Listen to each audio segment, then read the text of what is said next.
Sa kabila ng kinaharap na issue ni Richard Gutierrez ay muling ipinakita ng kanyang pamilya na suportado nila ito at hindi iiwan. Kaya naman sama-sama silang nagbakasyon sa Japan at doon nga ay nakita ang bonding ng mga Gutierrez.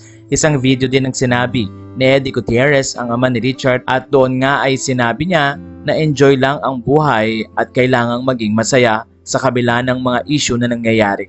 Narito ang kanyang naging pahayag. Good morning! We are here in Japan. We're having a good time. Everybody's happy. Hello, hello! Hi!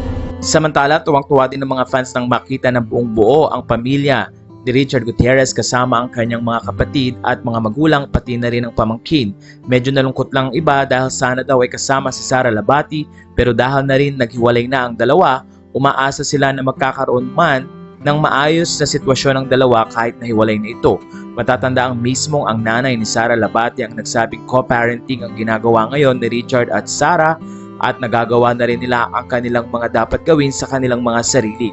Ngayon ay nakafocus si Sara Labati sa kanyang career, samantalang ganun din si Richard Gutierrez na nakafocus sa kanyang career pati na rin sa pamilya. Marami man ang nalungkot sa naging ending ng dalawa dahil sa mahabang panahon ng pagsasama ay nauwi din sa hiwalayan. Wala pa namang update tungkol sa kanilang annulment pero umaasa ang mga fans na matapos man ang mga ganitong issue ay sana ay makahanap ng peace of mind at maging successful sa kanilang mga career sina Richard at Sara Labati.